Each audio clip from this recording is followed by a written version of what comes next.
बोल सांचे दरबार की जय।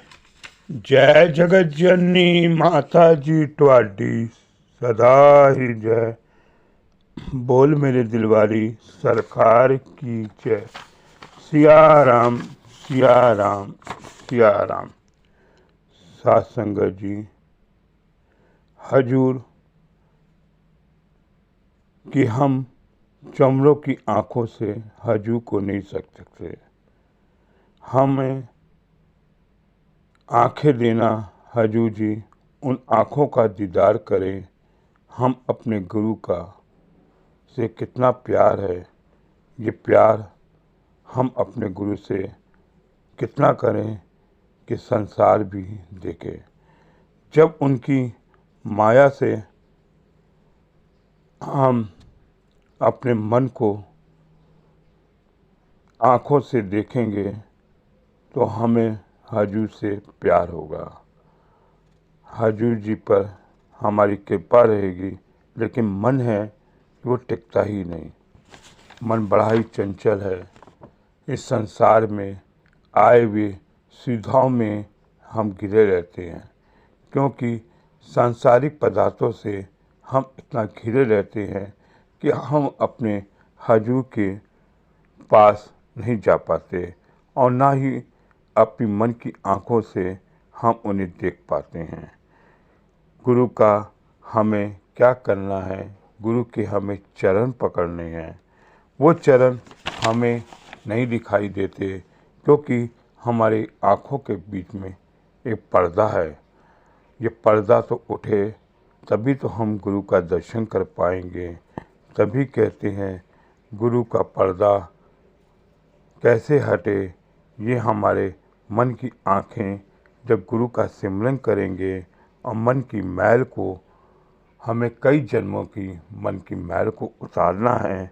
जब मन की मैल उतरेगी तभी हम गुरु का सिमरन कर पाएंगे। सतगुरु को मिलना तो बहुत मुश्किल है, लेकिन उसके पास जाना हर किसी की हिम्मत नहीं है। अक्सर हम गुरु से दूर हो जाते हैं, तो गुरु तो सतगुरु तो हमारे पास हमेशा है और हमें उसका दीदार करना चाहिए। यो तो सतगुरु आपने हर चीज़ दी है, लेकिन ये मन को आपने इतना चंचल बना दिया है कि हम आपको दीदार नहीं करें।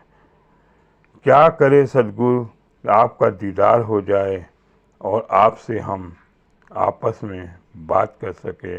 आप तो मेरे सामने हो, लेकिन ये मन की आँखें हमें आपसे दूर करती है।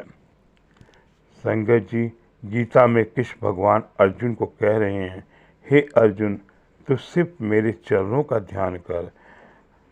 हमारे ज्ञानी यशोदा नंदन यानी नंद के नंदन को कर, यानी द्वारका के नंदन के चरणों को।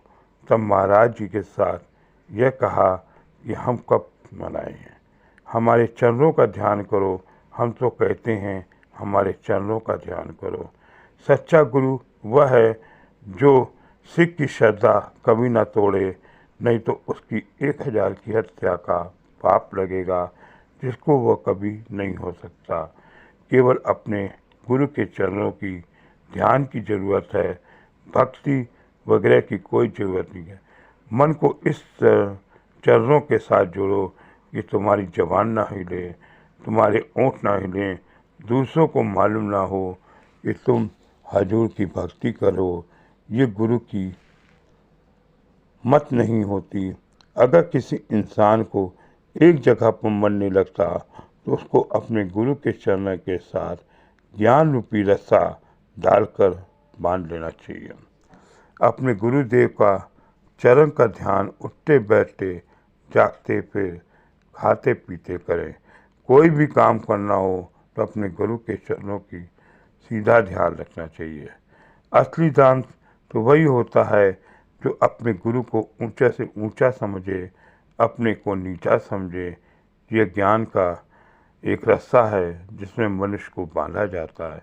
जैसे 1 या 1.5 साल का बच्चा होता है, अगर उसको रस्सा न डालें तो छलांग लगाकर कुएं में गिर जाएगा और तब उसकी टांग वगैरह टूट जाएगी। यही मन हमारा एक बछड़ा है। इस बछड़े को हमें सद्गुरु की बाहों में बांधना है, तभी हट सकते हैं। गुरु बिन ज्ञान न कोई, यह गुरु ग्रंथ साहब में लिखा है। जो गुरुवाणी को अमल नहीं करता उसको अपने दरवाजे में नहीं आने देता। ऐसे आदमी को कभी संगत न करो जो साकर संगत में हो। साथ संगत जी, अपने हजूर को प्यार करना है कि सारे जगत के रखवाले तुम हो, दोनों जहाँ के वाली हो। बुरझाए क्यों फूल वहाँ के, जिसके गुलशन की तुम प्यारी हो। संगत जी डॉक्टर सुदेश मिश्रा फैजाबाद से लिखती हैं कि मेरी शादी को 4-5 साल पहले सन 1967 में की लगभग की घटना है कि होली के दिन हजूर परम पूजनीय श्री बाबा दिलीप सिंह बेदी महाराज जी सरकार जी के मुबारक जन्मदिन पर संगतें बस द्वारा जबलपुर जाती थी। परम पूजनीय जसवंत सिंह जी महाराज जी भी संगत के साथ जबलपुर जा रहे थे। मैं भी उनके साथ थी। रास्ते में एक जगह बस रुकी। संगत के कुछ लोग उतरे। शाम का समय था, हल्का अंधेरा हो गया था। एक व्यक्ति ने से कहा सुनी हो गई। महाराज जी बस के अंदर विराजमान थे। मेरे मामा श्री रामनाथ जी अपनी 2 नली बंदूक लेकर चलते थे।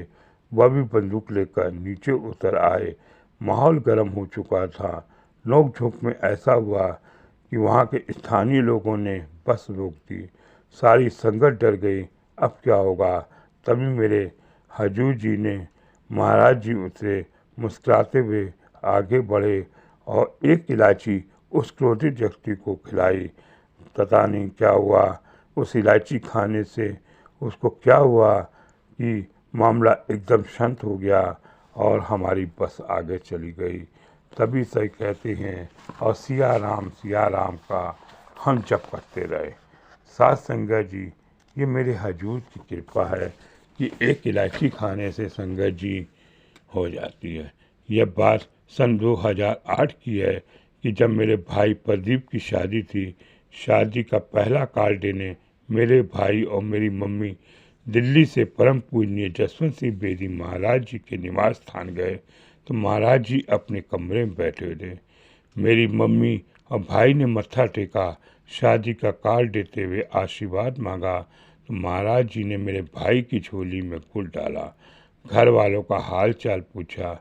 जब मत्था टेक कर घर वापस आने लगे तो फिर आज्ञा मांगी। महाराज जी ने कहा, ऐसो नहीं जाना, उर्दो जाना है, पीछे मुड़कर न तकी। यह सुनकर मेरी मम्मी और भैया घबरा गए। उनके मन में संदेह आ गया कि कहीं कुछ गलत तो नहीं हो रहा, किंतु महाराज जी की लीला समझ में नहीं आई। दूसरे दिन मेरे पिताजी को मुझे लेने के लिए, शादी का कार्ड देने के लिए अमृतसर आ रहे थे। वहाँ सबको सादा आमंत्रित करके जब मेरे पिताजी कानपुर जाने के लिए सुबह घर से निकले तो उन्होंने स्टेशन जाने का रिक्शा करवा दिया। तब मेरे पति ने स्टेशन जाने के लिए जैसे स्कूटर स्टार्ट किया, स्कूटर स्टार्ट नहीं हुआ। इतने में रिक्शे वाले पिताजी को स्टेशन ले जाने के लिए चल पड़ा। स्कूटर स्टार्ट होने में 20 मिनट लग गए। इतनी देर में रिक्शे वाला पिताजी को लेकर आगे निकल गया। सर्दियों के दिन थे, सुबह 6 बजे समय था। उस समय अंधेरा था और मैं मेरे पति स्टेशन पहुंच गए। सारे रास्ते पिताजी रिक्शे वाला नजर नहीं आया क्योंकि रिक्शे वाला उसे दूसरे रूट से लेकर स्टेशन आ रहा था। रास्ते में कुछ डकैतों से हाथापाई हो गई और सामान छीनने की कोशिश करी, जिसमें मेरा बैग था, सोने के जेवर थे और शादी के नए कपड़े थे। मेरे पिताजी पर उन्होंने लोहे की रॉड से वार किया और जिस हाथ में उन्होंने बैग पकड़ा था उसके हाथों से चाकू वार कर दिया। इस दौरान पिताजी ने हजूर प्रयाग जी को याद किया। इतने में 2 लंबे सरदार जी पिताजी की तरफ आए कि 80 आ रहे हैं। यह सुनते हुए डकैत मोटरसाइकिल से भाग गए। डकैतों के चलने के बाद वो सरदार पिताजी को नजर नहीं आए। जब रिक्शे वाले ने पिताजी को स्टेशन छोड़ा तो मैं घबरा गई, क्योंकि वो खून से लथपथ थे। उनको पट्टी करी। हम कानपुर से आ रहे थे। महाराज जी ने कृपा से उस दिन गाड़ी लेट थी, जिससे हमारा लगभग पट्टी का कार्य पूरा हो गया। घर आकर मम्मी को पूरी बताई। मम्मी बाबा जी की कही बात पर समझ गई कि ऐदो नहीं उदो जाना है, मुड़ के सकना नहीं। यदि मैं और मेरे पति उसी रूट से स्टेशन आते तो जिस रूट से रिक्शे वाले मेरे पिताजी का करते यह हमला कर सकते थे। साथ संगत जी, कभी कभी हम हजूर के दर्शन करने जाते हैं तो कभी कभी हजूर जी कहते हैं रुक जाओ, आज नहीं जाना, तो उसमें भी कोई राज होता है। साथ संगत जी, ऐसी एक घटना मैं आपको एक सच्ची घटना सुनाता हूँ कि एक दिल्ली की संगत लिखती है कि आज से 2 साल पहले हम जयपुर गए, परम पूज्य बहन जी के दर्शन किए और बहन जी के यहाँ 2 दिन रुके और दूसरे दिन का कीर्तन अटेंड करना था। परम पूज्य बहन जी ने कहा कि आज आप शाम को कीर्तन अटेंड करके चले जाना तो अच्छा होगा, लेकिन हम उनका कहना न मान पाए, क्योंकि हमारी गाड़ी की आगे की रिजर्वेशन थी। हम रिजर्वेशन अपनी कैंसिल नहीं करा सकते थे। हमने परम पुण्य बहन जी का कहना नहीं माना। मेरी माता जी लगभग 70 वर्ष की थी और किसी को कोई तकलीफ नहीं थी। हम दर्शन करके लौटे, अपने निवास स्थान पे पहुँचे ही और मेरे परम पूजनीय माता जी, जिनको कोई भी तकलीफ नहीं थी, वो इस दुनिया के चरणों में चली गईं। तब मुझे एहसास हुआ कि शायद हमें बहन जी का कहना मान लेना चाहिए था और ऐसा ना होता, क्योंकि हम सदगुरु के घर जाते हैं तो सदगुरु के घर जाने के बाद जो विदाई होती है, अगर गुरु परिवार ने जब विदाई देनी है तभी हमने जाना है। अगर विदाई दे दी फिर हमें मुड़ कर नहीं देखना और अपनी ट्रेन पकड़ के हमें घर अपने वापस आ जाना है।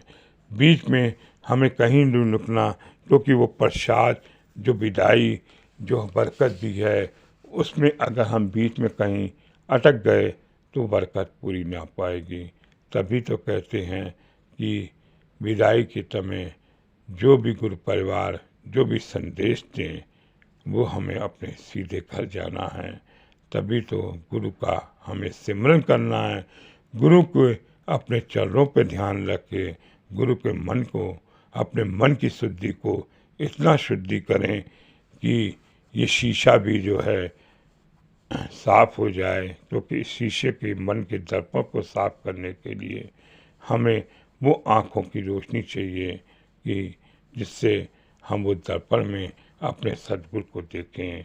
बोल साचे दरबार की जय। जय जगत जननी माता जी ट्वाडी सदा ही जय। बोल मेरे दिल वाली सरकार की जय। सिया राम सिया राम सिया राम।